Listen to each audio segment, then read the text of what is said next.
Thank you for joining us this afternoon, and welcome to another in our series of colloquium talks given by scholars who have joined us from around the country. Today we have joining us Dr. Andy High from the Pennsylvania State University, where he is an associate professor focusing primarily on both interpersonal social support and computer-mediated communication and the nexus of those things. In fact, to me, this is one of the. I'm excited to have Andy here today, and part of that is that I actually believe that he's probably one of the best young scholars of computer-mediated communication. You're going to be hearing a lot from him if you're interested at all in mediated communication or interpersonal communication.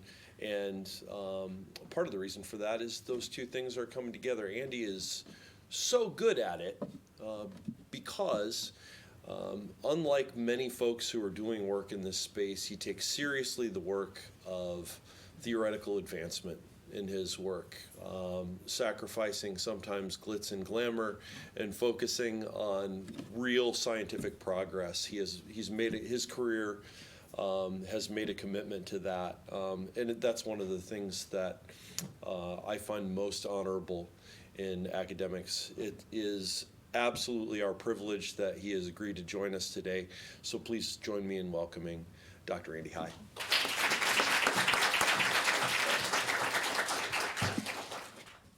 I'm all about low expectations in life. That was a generous introduction, so I appreciate it.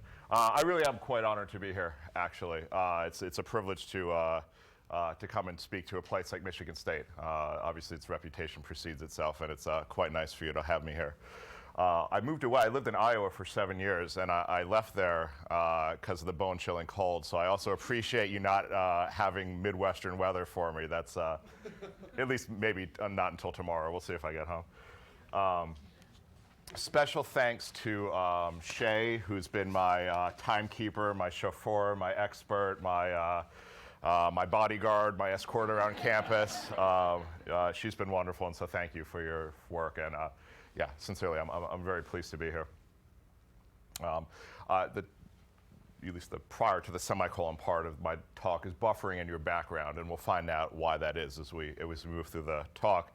I'd like to begin, though, by probably the best way all good presentations start, and that's with a text from my father. That was a joke. Quick background about my parents, because nobody knows them. My parents are quite different. My mom is a very emotional person. There's a lot of, there's frequent hugging and crying and lots of emoting and yelling. And my father is, classic gender differences here. My father is a fairly stoic man. He's quiet. He doesn't have much to say. And, when we would leave to drive back to Iowa, and even still, even though we're only 2 hours away now, my mom would cry and give a big hug, and my dad would awkwardly, shake a hand and ask if I had gas in the car.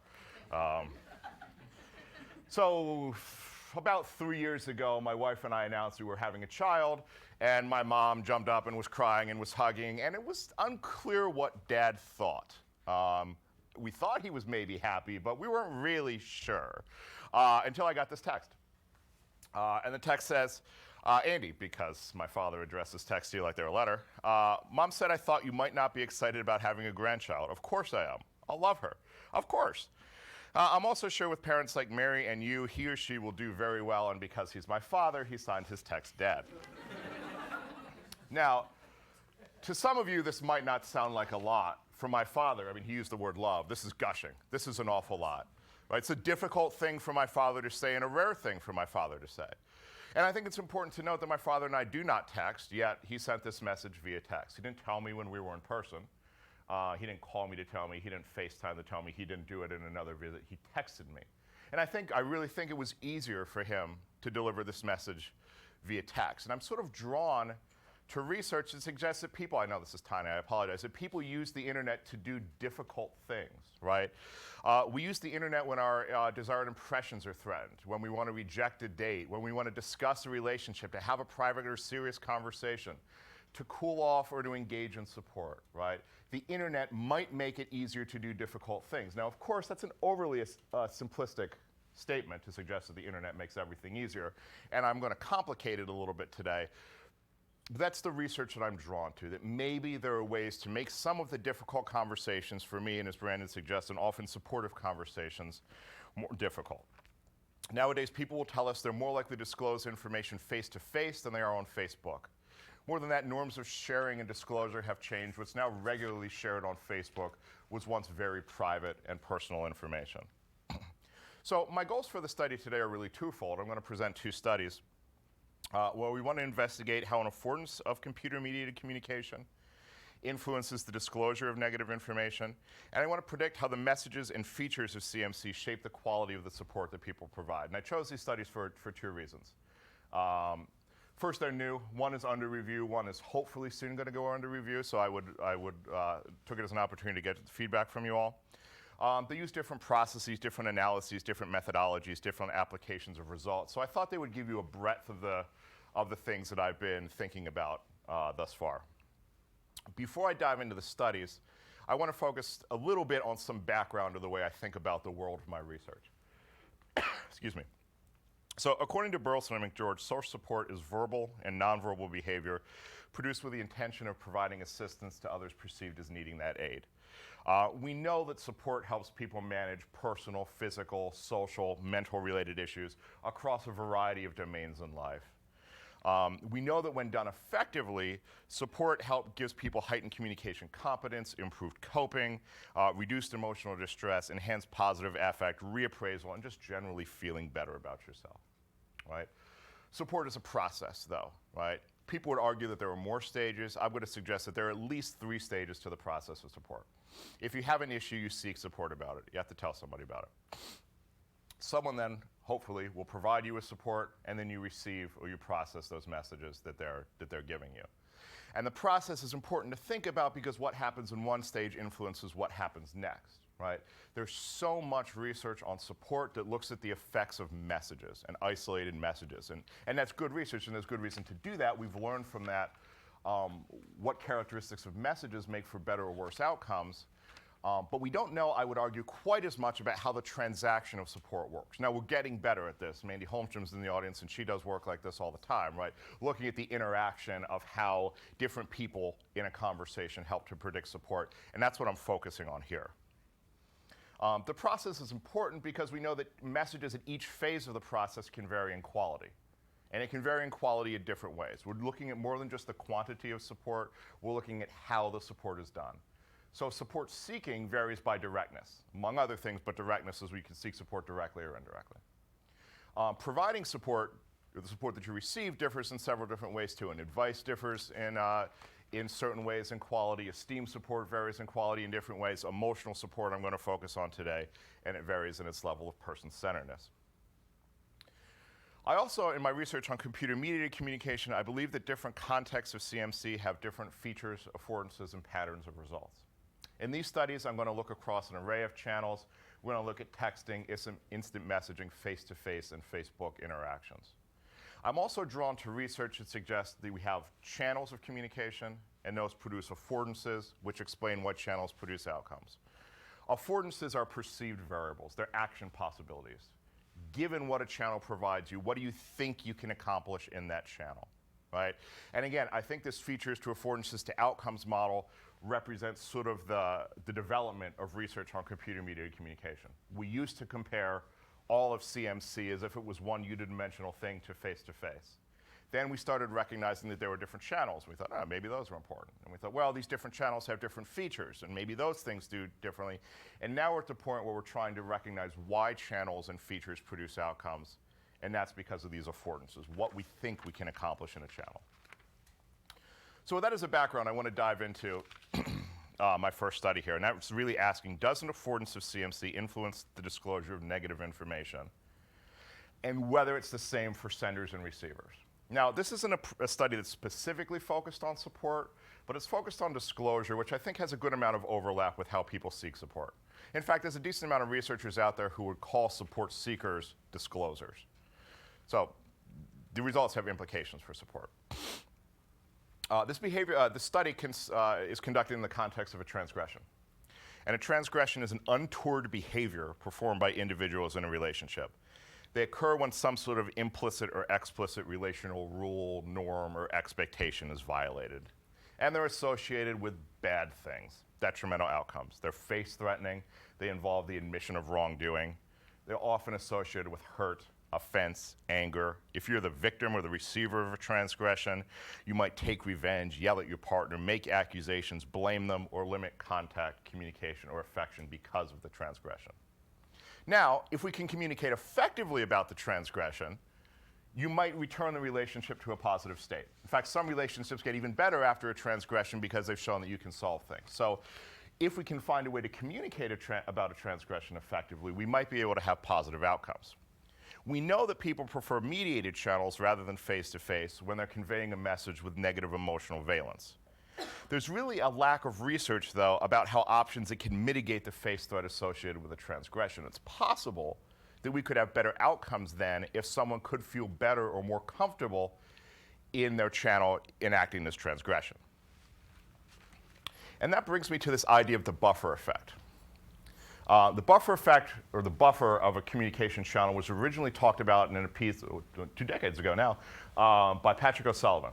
And this piece largely talks about an impression management model of how people form impressions of others across different channels. And the buffer effect is a little piece of that channel. But he talked about the screen of a channel as a perceptual space between interactants. It's something that could offer you protection from your partner's reactions. Right? It's a literal and figurative screen behind which people can hide. And I would argue this is pretty much a universal feature of CMC. That is, people are physically separated from their interaction partners. And we don't really know what that space or protection does. This is something that's talked about but not researched all that much. That is, what are the outcomes of being physically separated yet still conversing in real time, often using multiple cues? Right? O'Sullivan told us that we're in and he said the buffer effect was especially prominent under 2 conditions. When there's something about us and it's negative that we're trying to convey. So a negatively valent self-perception. Right? And in those situations, he tells us that people are likely to choose channels with higher levels of the buffer effect. Right? The buffer effect in some ways, I think, is why we're breaking up with each other over text. We're not breaking up with each other. I think you're wonderful. Well, you hear maybe your students talking about breaking up with each other via text, right? If I was going to break up with you in person, which again, of course I wouldn't, you might get mad, you would cry, you might hit me or throw something at me. It's just a big deal I'd have to deal with, right? But if I want to break up to you and I can shoot you a quick text, I'm shielded from all that and I'm on with my day, right? It's perhaps a little crude, but, you know. I want to expand research on this. So this idea of this buffering potential of a channel has always been really interesting to me, but unexplored. So I want to expand this research in 3 primary ways. First, I want to isolate how the buffer effect influences the experience of multiple partners. We know that it benefits senders. We don't know as much how it benefits receivers. And there's reason to think that the person who's doing that breaking up and the person who's being broken up with have very different reactions to that situation, in part because of the channel through which it happens to. I also want to look at how the buffer effect shapes outcomes, right? So far, the research on the buffer effect is limited to hypothetical scenarios and channel selection studies. So I put you in a study, okay, which of these channels do you pick? And that's where I said we find that people pick a channel with a high level of buffer when there's something face-threatening about themselves. And lastly, I want to integrate the buffer effect or combine it with other elements of an interaction to influence outcomes. So when we're talking about transgressions, the admission of responsibility is an often important factor in shaping the outcomes of an interaction. And so I want to see how the buffer combines with perceptions of responsibility. So we already know from research that senders choose channels, or they like channels with greater buffer. And if you're choosing those channels, you likely experience positive outcomes. And so we suggest that senders of transgressive messages experience more satisfaction and more enjoyment in their interactions in some channels because of the buffer they attribute to those channels. Senders like the buffer when they're doing a difficult thing. For receivers, well, there's little research here. No research has considered the buffer's effects on the influence of receivers of those messages. So we know that victims of transgressions consider several elements of an interaction when processing a transgression. A lot of that research focuses on characteristics of a message. That makes sense, or the situation. but maybe the channel works as well. And whereas the channel might buffer the sender of a transgressive message because they appreciate the shield it lends to an interaction, the receiver might feel as though the sender has chosen to communicate in a way that allows them to intentionally avoid the interaction, or sort of take the easy way out, or shirk the responsibility for a difficult interaction.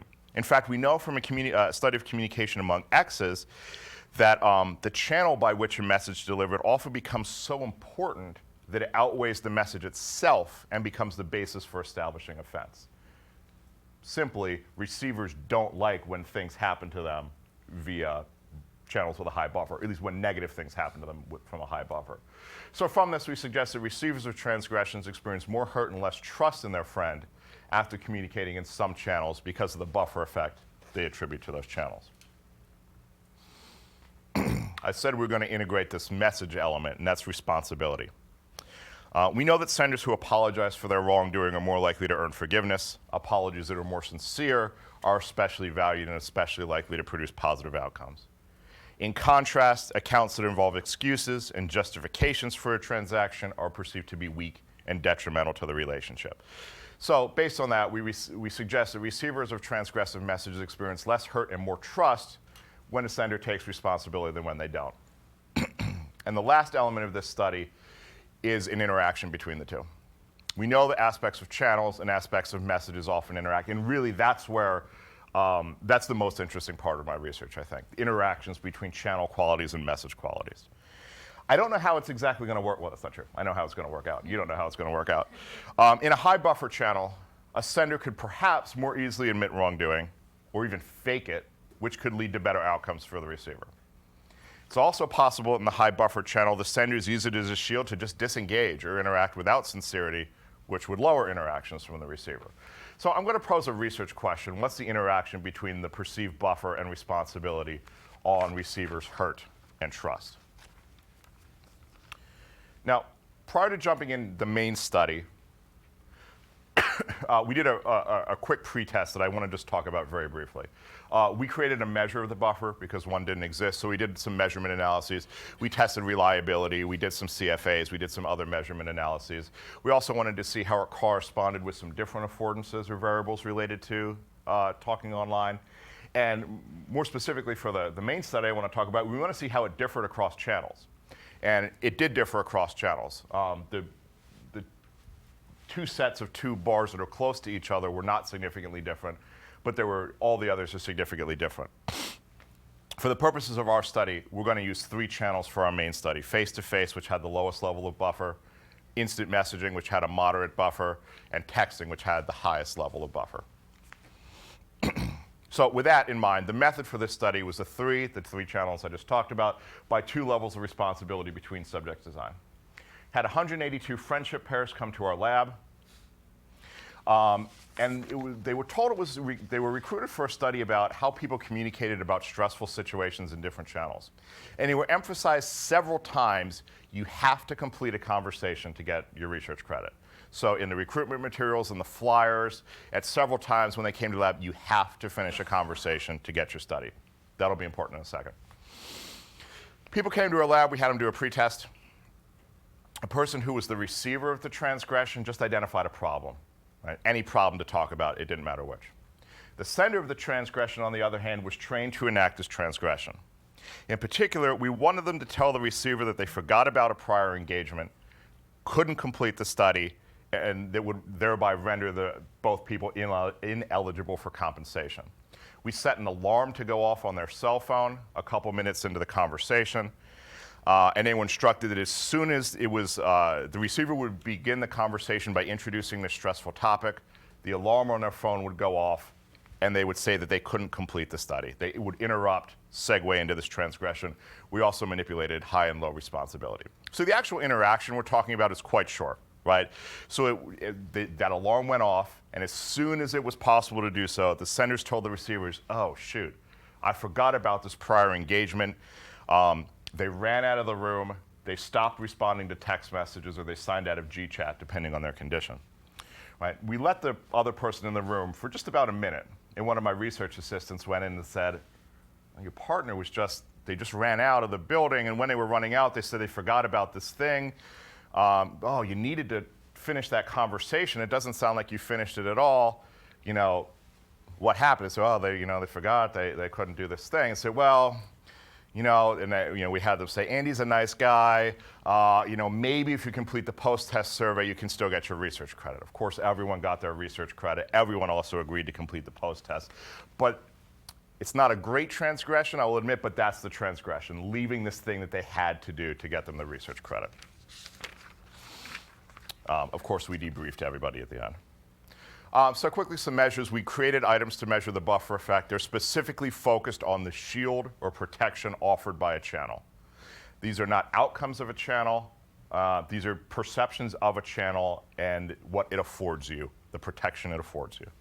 For senders, we measure their satisfaction and enjoyment of an interaction, and for receivers, we measure their hurt and their trust. This is our model we use to test it. I apologize if it's small for the folks in the back. This very much parallels the features or channels to affordances to outcome structure I talked about.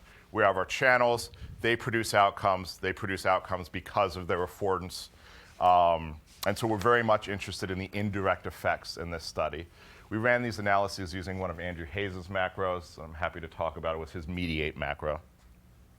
So if we look at some results for the sender's enjoyment of an interaction. Compared to face-to-face, senders who interacted via instant messaging and texting, so both mediated channels, enjoyed their interactions more because of the buffer effect they perceived in their channel than senders who interacted face-to-face. There were no differences for this variable between the IM and text conditions. If we look at satisfaction, compared to face-to-face, senders who interacted via texting, that was the channel with the highest buffer, were more satisfied with their interactions because of the buffer they perceived in their channel than people who interacted face-to-face. For this DV, there was no difference between IM and face-to-face or IM and texting. So senders benefited because of the buffer. What happens to receivers? Not much. All indirect effects weren't significant. In fact, direct effects through the buffer were not significant either. Receivers of messages did not benefit because of the buffer they perceived in a channel. It didn't do anything for them. They were, however, influenced by their perceptions of responsibility. The more we used a perceptual barrier, the more responsibility they thought the sender took for their message, the less hurt, the more trust they attributed to their partner after the conversation. Most interestingly, at least to me, is the interaction between buffer and responsibility. So we looked at the impact of responsibility on our outcome variables. So we used the pick-a-point approach at low, moderate, and average levels of the buffer effect. So if we look at trust in this variable, so responsibility was positively associated with trust at low and moderate levels of the buffer. However, when that buffer effect got high, that beneficial impact of responsibility was no longer significant. Very similar pattern of results for hurt. Responsibility produced a negative effect on hurt at low and average levels of the buffer. However, responsibility was not significantly associated with hurt at high levels of the buffer. In other words, responsibility was good for receivers. It benefited their outcome variables, but not when they also thought the channel was high in buffer. And can talk more about this. So what do we learn from this study? Well, quickly, senders enjoyed and were more satisfied communicating in channels because of the buffer effect they attributed to those channels. Conversely, the channel didn't really do anything for receivers. Instead, they benefited when they thought people took responsibility. They paid more attention to the messages than they did the channel. But there was that interaction so that those beneficial effects of messages were not significant when they perceived high levels of that buffer in the channel. So I want to switch gears and look at, so if that's related to seeking support or disclosing information, I want to look at a little bit about processing or producing messages, in my next study. And in particular, I want to look at whether or how does how people seek support influence the quality of the messages they receive. We know that getting better quality messages is a good thing. We want high quality messages. But we know surprisingly little about the things we can do as a support seeker to get a high quality message. What can we do to make the other person or compel the other person to increase the person-centeredness in our message? I want to know whether this is shaped by extra stuff that people have in their social media profiles, and I'll expand on extra stuff in a minute, and see whether it's similar across public and private channels. So we know that social networking sites present benefits and obstacles for supportive interactions, right? One of the benefits is accessibility. You can access a heck of a lot of support providers, way more than you can face-to-face. You can you can access them for any problem you have, and basically at any point in the day. One of the downfalls, perhaps, is permanence. There's a lot of content on your social network site profile, and a lot of it is not related to the interaction that's currently at hand, a supportive interaction. We know that that sort of off-topic information, though, influences evaluations of people. In fact, Brandon has done some work on this, looking at how, in fact, the stuff that other people put on your profile, it influences not only impressions of them, but also you as a profile owner. Right? All that other information you have on your profile is sort of a trail of behavioral history that opens a gateway into your personal identity, right? And so we'll talk about social identity here. Another benefit and drawback of support on social media is that social identity and its implications for intergroup interactions. On the one hand, our social media open a lot of intergroup interactions to us. And that's wonderful. We get access to support providers we wouldn't have access to, and they give us opinion and perspective and information that we don't normally encounter with our everyday associates. On the other hand, you know that intergroup interactions are difficult. They're super complicated. If you know people who post about politics on social media, especially if they post about politics that you disagree with, you know how difficult those interactions can be, right? When I was practicing this talk earlier in the week, it was difficult to tell if we were going to be in a world war by the time I was coming here, and that made Facebook and social media a weird landscape for a while. And lastly, we know we have different channels. A support provider is able to communicate support via public or private channels, and that should influence the quality of the messages they produce. When we're talking about quality, we're doing a study about verbal person-centeredness. We know that emotional support produces positive outcomes when it's communicated effectively. The level of verbal person-centeredness in a message determines its level of effectiveness.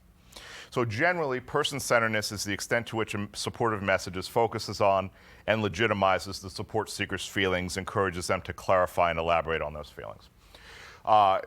People likely know this already. The person-centered hierarchy was developed by Burleson in 1982, and there's 3 levels, each of which contains 3 sublevels for a total of 9 levels. Low person-centered messages criticize, deny, and minimize people's feelings. That sucks, shit happens, get over it, those sort of messages. In contrast, highly person-centered messages legitimize and validate people's emotions. They're sophisticated messages. They help people reappraise a situation. And we know that getting higher levels of those messages should give us beneficial outcomes. We also have the moderately person-centered level of the hierarchy. I would actually argue that this level is a little bit complicated.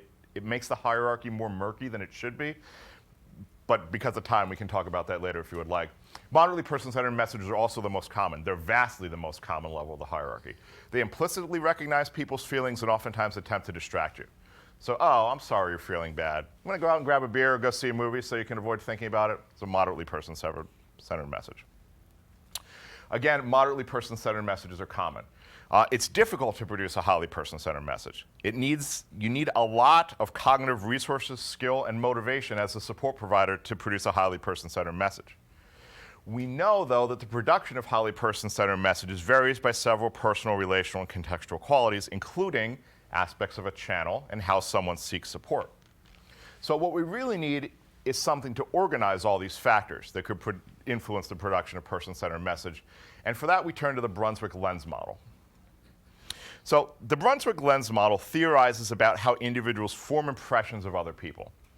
And the model claims that cues in the environment serve as a lens through which people evaluate others. And there's really 2 different lenses in the model: identity claims and behavioral residue. And the distinction between these 2 things is really intent. How much did someone intend for these cues to act as an impression management cue, and how much do they really convey your goal for an interaction? If anyone's read some Goffman, these identity claims and behavioral residues aren't super different than Goffman's ideas of cues given and cues given off. So an identity claim is a very purposeful verbal or nonverbal message aimed at communicating a goal and identity to a source. In this study, we're looking at how people seek support as an identity claim.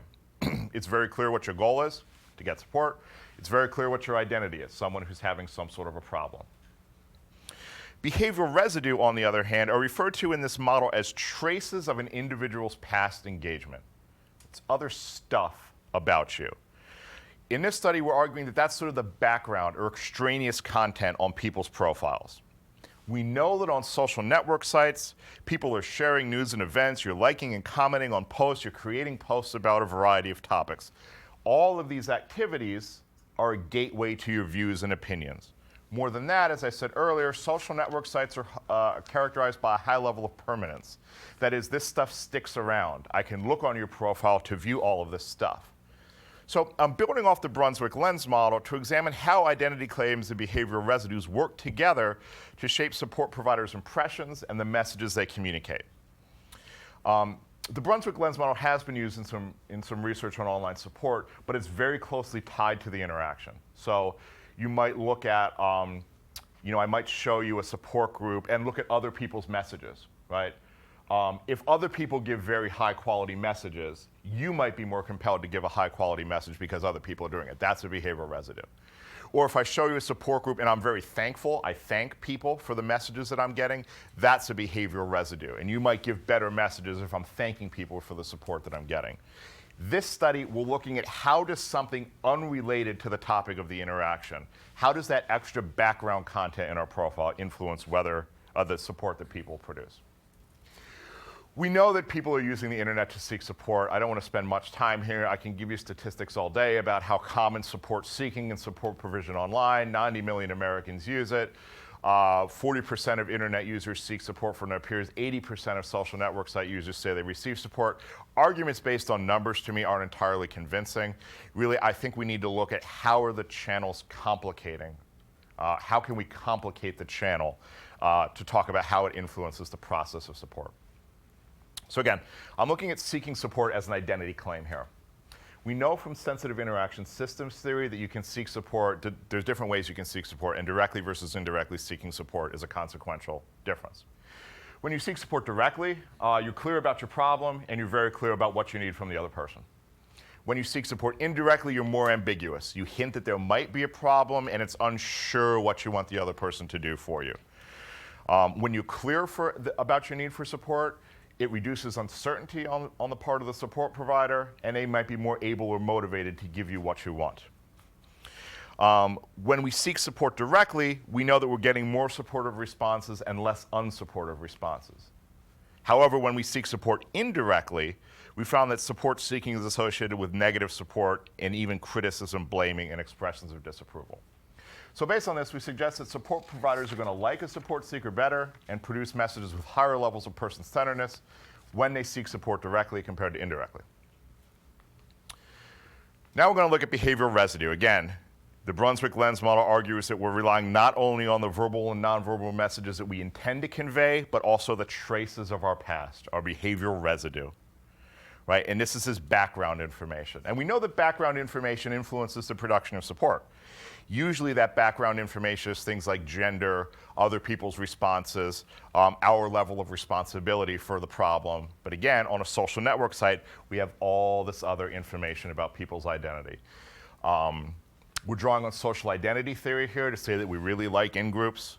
We highlight our similarities between ourselves and members of groups we identify with, whereas we magnify differences between outgroups. We adopt behaviors and norms and want to do things to support in-groups, and we do the opposite for members of outgroups. We dove right into politics in this study. A great in-group cue to use in the current political landscape, I would argue, is politics. Animosity towards the opposing political party has become both more pronounced and consistent over the last 2 decades, and I would argue over the last 3 years. A recent study found that people judge political in-group voters to be more moral, more discerning of right and wrong, and more thoughtful in their actions compared to outgroups. Right? People make less favorable attributions to outgroups, more favorable attributions to in-groups. Feelings toward members of political parties are more negative and more hostile than they've been in decades. Based on that, we suggest that support providers will like and produce better messages to an in-group, people from the same political party than a different political party. Of course, we're looking at the interaction here. The Brunswik lens model suggests that we rely on both identity claims and behavioral residue. To make these predictions of this interaction, I'm really relying on 2 things. One, direct support seeking is better than indirect. Two, we like in-groups better than we like out-groups. And I'm just going to basically amplify those effects and focus on attributions, as the attributions we make, internal and external attributions. So when we're indirectly seeking support, an ineffective way of seeking support, we're likely going to criticize the out-group. That person's unclear, and I don't like them anyway. They're an out-group. If it's an in-group doing it, we might give them the benefit of the doubt. Oh, it's a difficult problem to talk about. They can't, it's hard for them to say what they're thinking. Or blame it on the channel. Well, it's difficult to seek support on Facebook. I like that person, so give them the benefit of the doubt. When they're directly seeking support, if it's the in-group, we like them. They're an effective communicator. Of course they are. They're like me. If it's an out-group seeking support directly, they could be viewed as imposing or taking up too much of our time, attention seeking. So we suggest there's an interaction between directness of support seeking and political social identity, such that indirectness results in lower liking, lower levels of VPC for out-groups but not in-groups, and directness leads to more liking, higher VPC for in-groups but not out-groups. So if we didn't have enough going on, the last thing I want to add to this study is response modality, and that's public or privateness. We know that as a support provider on Facebook, you have a choice of channels. You can respond publicly or privately. Publicness refers to the extent to which the content produced is confined to the receiver or is available for lots of others to look at. We know that public messages are negatively, the publicness of a channel negatively corresponds with the intimacy of a message. We know that public channels also arouse privacy and impression management concerns that don't exist in private channels. So we suggest that support providers will produce messages with higher levels of person-centeredness in private than public channels. And lastly, I want to look at how the predictions specified in my previous hypotheses differ across public and private channels. Right? We think the channel of communication will likely, and for time reasons, I don't want to get into the logic behind all of these, but for example, we know that directly seeking support should elicit a higher quality response. We also know that a private channel is easier than a public channel to provide support in, so the directness, the positive association between directness and VPC should be especially high in a private channel. So for this study, we manipulated Facebook profiles. And they were manipulated in a couple different ways. First, directness versus indirectness in terms of how they sought support. Second, we had 3 social identities based on your political affiliation, in-group, out-group, and what we called a moderate out-group. I'll get to why we needed that in a minute. Lastly, we had 2 channels, public and private channels. It's a mixed factorial design. The first 2 channels variables are between subjects variables. The communication channel is a within subjects variable. We had people say, okay, you're going to send a public post to that person. It's going to exist on their page. Or you're going to send a private direct message to that person. We're going to counterbalance the 2. We manipulated Facebook profiles. They belonged to a college-age woman. And she sought support for financial difficulties she was having related to a scholarship. We varied the political affiliation. They were all Republican or Democratic profiles. We asked a person to imagine that she was a member of their Facebook network. Yes, it was just a female support seeker. And we asked them to indicate their impressions of the profiles and give the person a message of support for their problem. This was the political affiliation of our sample, which surprised me a little bit. And about 20% of our sample identified as independents, and that really screwed up what we thought was going to be a simple political identity manipulation. So we needed 3 groups, and Caleb Carr and some other people have talked about the importance of a moderate outgroup anyway, so this is very consistent with that. So if you saw the profile that was a Democrat, and you self-identified as being a Democrat, which was 4 or 5 on a identifying as a Democrat scale, you were an in-group. You're characterized as an in-group. Conversely, if you view the profile of a support seeker as a Democrat and you self-identified as a Republican, you're an out-group. We gave all of the people who identified as independents the moderate out-group condition. They weren't opposed, as Republicans and Democrats tend to be, yet they also didn't agree with either of them. So we said they were moderate out-groups. We measured their liking of the person in the profile, and we got their messages. They produced messages, and we coded the messages at a fairly reliable level for their level of person-centeredness across the 9-level hierarchy. So if we jump into some results. Liking. Liking was greater in response to when people sought support directly compared to indirectly. there was no there was no association, in contrast, between directness of seeking support and level of person-centeredness. Liking based on political social identity. Participants reported more liking towards in-groups than out-groups, and also more liking towards moderate out-groups than out-groups. Again, there was no main effect of social identity on the level of VPC. Instead, it took an interaction between our manipulations to influence the messages that people provided. In particular, out-groups received messages with lower levels of person-centeredness when they sought support indirectly compared to directly. If you're in an in-group, these bars are not statistically significantly different. If you're an in-group, you get the benefit of the doubt, and it'll give you a significant, a same level of support regardless of how you seek support. If you're in an out-group and you seek support ineffectively, you pay. You get a worse message. Channel publicness. Higher levels of person-centeredness in private than public channels. That's consistent with prior research. And a little bit more detail. This table is just the 9 levels of the person-centered hierarchy and the number of messages we code at each level across public and private channels. I want to move quickly to make sure I have time for questions, but I'm happy to come back here. The point I want to make here is that public channels constrain the range of person-centeredness, especially at the high levels of the person-centered hierarchy. You know, they're all in that moderately person-centered, the normative, the socially sanctioned, perhaps, level of person-centeredness. We did get some interactions predicting person-centeredness. In particular, participants produced messages with lower levels of person-centeredness to individuals who sought support indirectly when they responded through a public channel compared to a private channel. There was no difference in the level of person-centeredness communicated across public or private channels when you sought support directly. So if you seek support well, you'll get good support. If you seek support ineffectively, you pay when you're in that public channel. And yes, we did get a 3-way interaction between all of our variables. And the most important, or the significant differences I'll highlight quickly. When participants responded to a person from a political outgroup or the moderate outgroup through a private channel, they provided messages with lower levels of person-centeredness to those who sought support indirectly compared to directly. So if you're not in an in-group and you're in a private channel, you get worse support if you seek support indirectly rather than directly. And I'll unpack a little bit about what these results mean. I think these results are important because we did fairly minor manipulations to profiles. And it was background information. It wasn't related to that. They sought support in the same way, but the other stuff on their profile influenced how people responded. And these aren't just all perceptual measures either.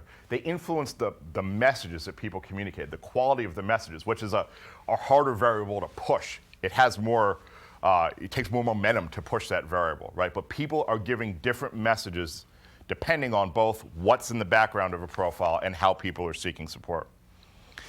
A lot of research would say that similarity increases attraction. We didn't necessarily find that in this study. People liked the in-groups, but really they didn't like the out-groups. So we found that dissimilarity decreases effective communication.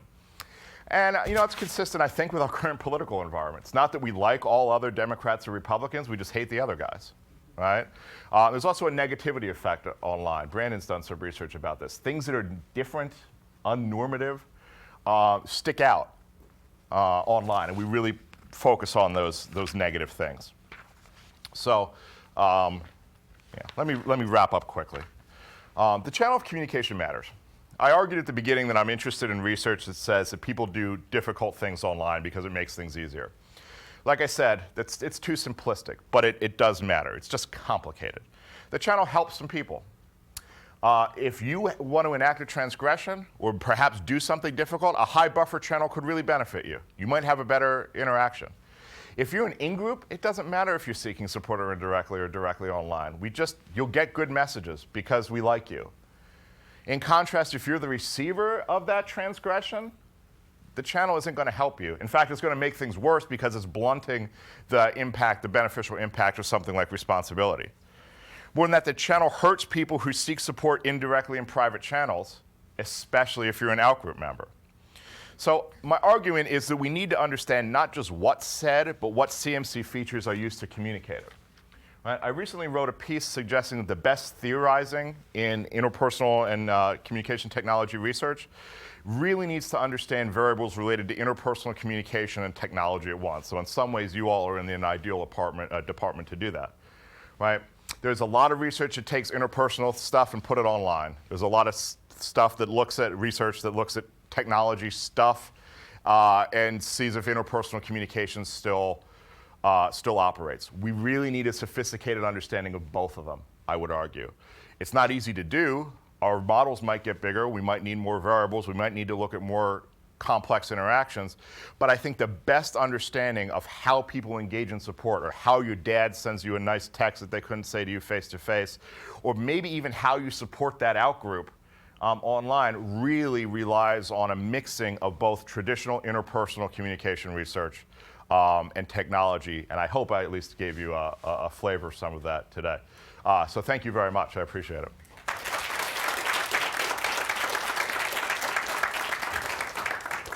My watch has died, but there's a clock back there suggesting we have at least 10 minutes or so for questions if anybody has any.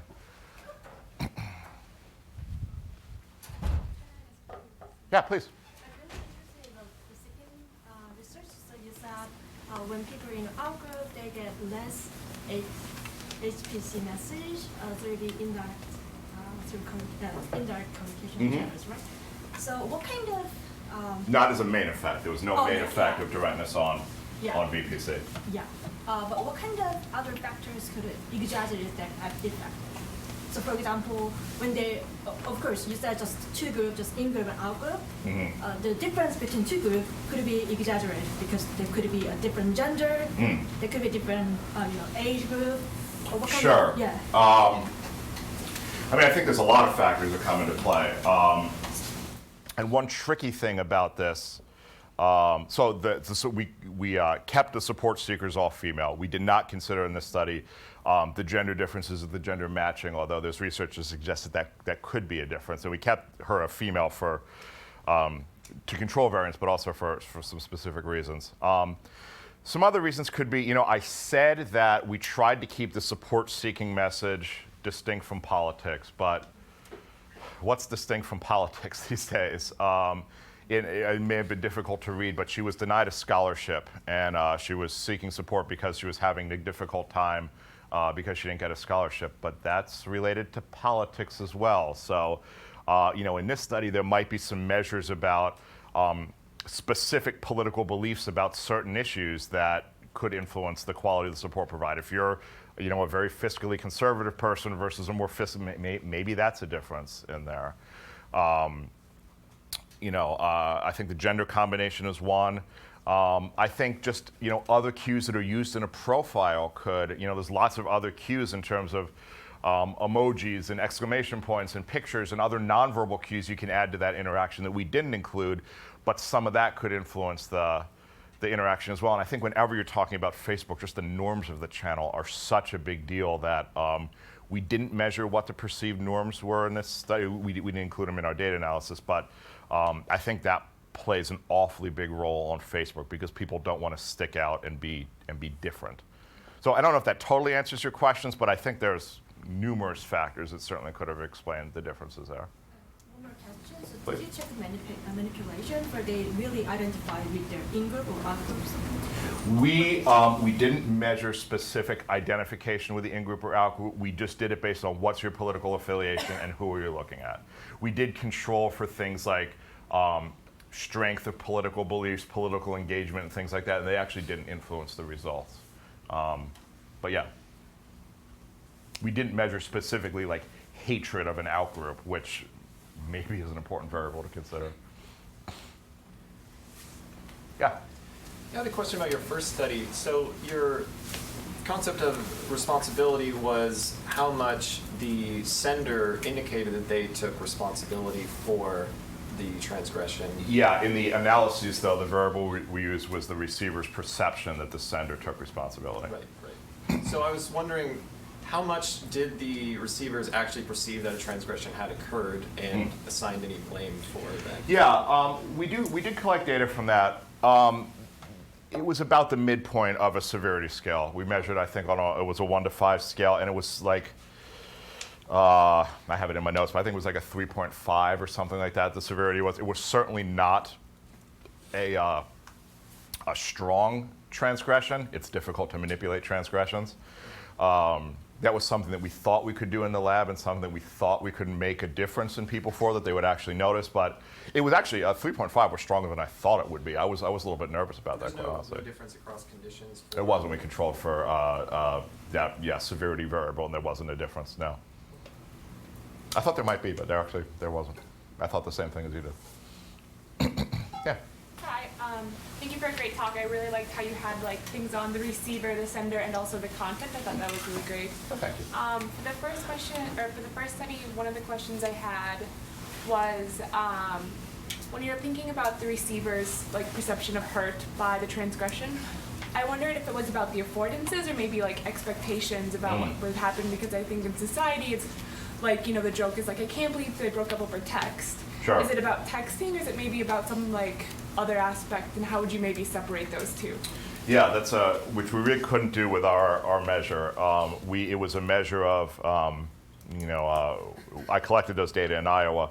One of my colleagues was Rachel McLaren, who does work on trust and interpersonal hurt in interpersonal relationships, and we used a scale she recommended that was very in this interaction or after this interaction, how did you feel? And it was, hurt, not hurt, bad, it was a lot of semantic differential items. They didn't differentiate based on expectations of what you should or could do across channels, but I think, yes, expectations might have a lot to do with it, especially when you get into something like, I used the breakup example to begin, and there's some research to suggest that it's not just getting broken up, getting dumped sucks, but that it's especially, you just don't do it. The channel carries these norms with it, which is really, there's some older research, even from like organizational comm, talking about like the introduction of channels, and they talk about, there's not just features of channels, but also just an impression of a channel, or the channels carry with it a normative focus, right? And it's an amorphous variable and difficult to measure because we don't really know what it is, but it's just that we have a perception of what should or shouldn't happen in a channel, and I do think that's certainly relevant across a number of interpersonal interactions. Yeah.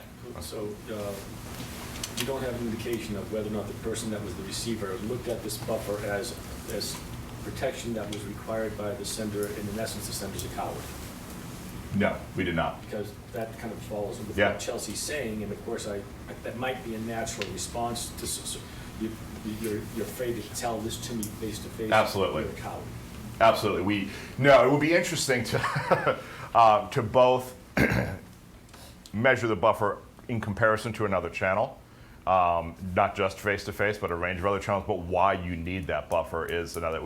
The items were identical across senders and receiver, just this channel offers protection, unclear why.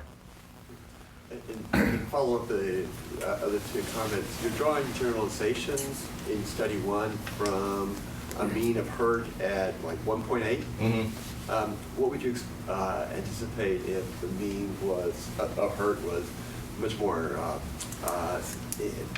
important, like say maybe a 3 or a 3.5, Yeah. significant hurt? Yeah, you're right. It was again, this is what we're talking about. It's hard to manipulate transgressions. They weren't very hurt by it because, not much happened. They could have rescheduled their appointment. At the same time, we really felt the transgression aspect went along with O'Sullivan's thinking about the buffer effect and provided an interesting test of this. But more to your point, it's hard to say. It's an empirical question. I think you could argue that our results are perhaps conservative, and then they might be greater in response to a greater hurt, that maybe you really see more negativity towards the message sender, that if you were truly hurt in that transgression, you might really not trust that person, or there might be some other sort of interpersonal evaluations that really tank in that case. It would be really interesting to do it in a more severe transgression situation. Someone doesn't show up for a date. Yeah, that would be cool.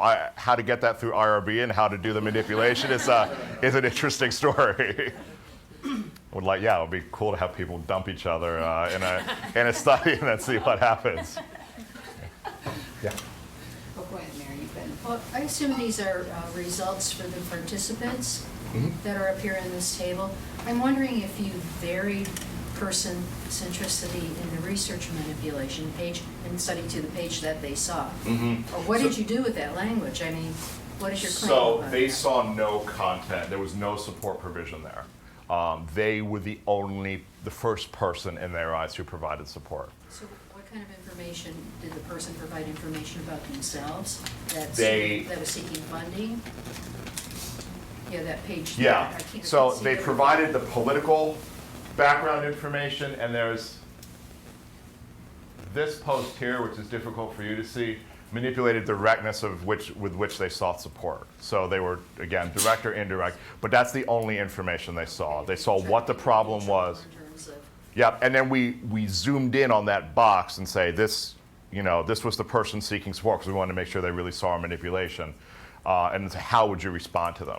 We know from other research, though, that the quality of other people's messages does matter. And I mean, not just the quality of the messages, but we know from especially research on human-computer interaction that the number of likes, the number of shares, the number of comments, regardless of quality, matters. So there's certainly other things that would serve as cues to which you should provide a higher or lower person-centered message. thank you. Yeah. So you mentioned earlier the importance of the norms of the channel Yeah. software, Facebook norms you mentioned.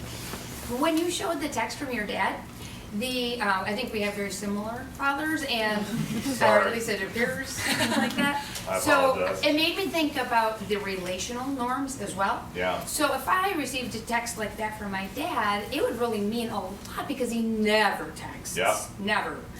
Likewise, if I received a phone call from a friend that I have a ongoing, we only communicate by text, Sure. like that's the relational norm. Yeah. That would also be like, wow, you took time to pick up the phone, we don't do that, you know? Yeah. So, in other words, it seems like even with a buffer, if that was a positive expectancy violation, that, have you ever looked at that, or has anybody in your research domain? It's something I've often thought about. I'm trying to think of a study off the top of my head I can think of that looks at expectancy violations. I want to say there is some work on it, but I cannot cite it off the top of my head right now.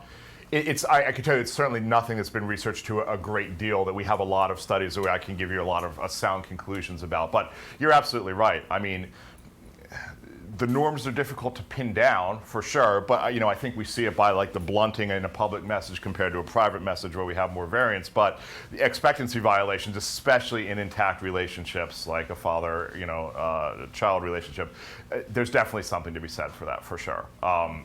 And research on modality switching can get at that. I think the research on modality switching is fairly limited, but I would want to draw on that research as well, to draw on what happens when we're not just making one big shift from like dating online to dating face-to-face, but like when you have a consistent pattern of child. I think it's a very interesting question. I apologize, I don't have a better answer for you. Oh, no, thank you. Yeah. I was interested in how you manipulated and conceptualized the direct versus indirect support seeking. So I'm guessing this is the direct support seeking condition that they saw? Yes. So I was just wondering what the indirect one looked like. Yeah, it was more vague. It said something about, I have a slide I can tell you for sure after. It said, life's really hard sometimes, pretty bummed out, with some dotting at the end, and things like that. Can't seem to catch a break, I think, is in that one as well. It was vague. The two things I wanted to make sure in the indirect one was, A, you don't know what the problem is. We never said it was a financial thing like we did in this one. And this one at least says, anxious, could use some help, anyone free to chat. Another one just said, like, tough to catch a break, life is hard. It never was clear if they wanted to talk or what they needed. I will say that we did a manipulation check and there were significant differences between the two, but the differences were slight. Even the indirect message was more direct. They thought was more direct than I thought it was. So that's, I've done a more open-ended study where and it was interesting that the crazy things people say when they're, not crazy, that's mean, but the things that people say when they're seeking support online are just wild.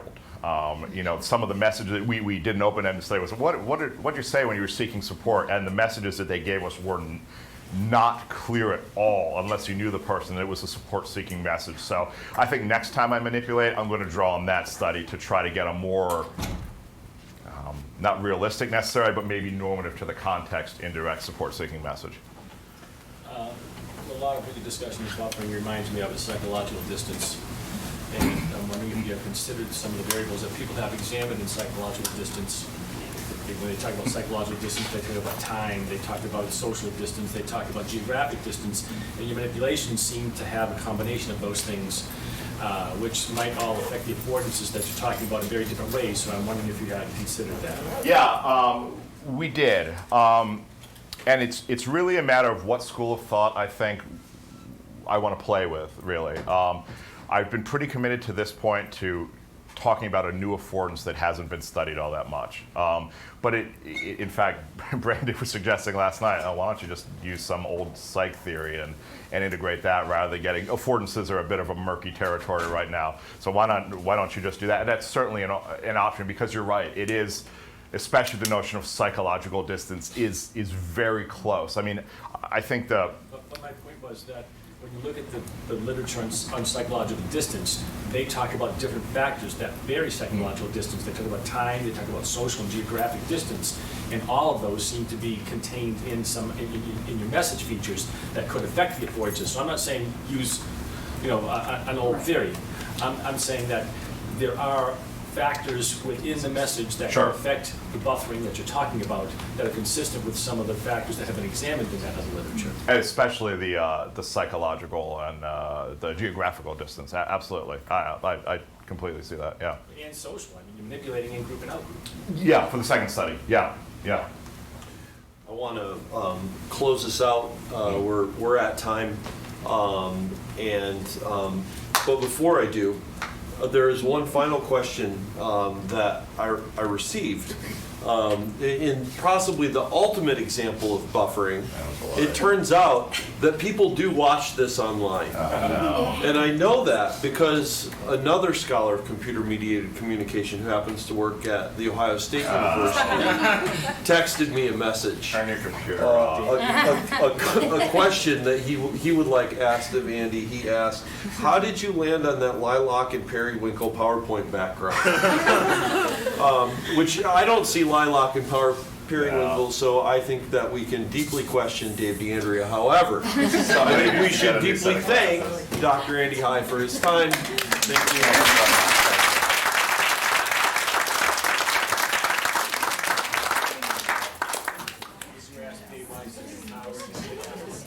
Why'd you need the buffer to do it, Dave? Exactly.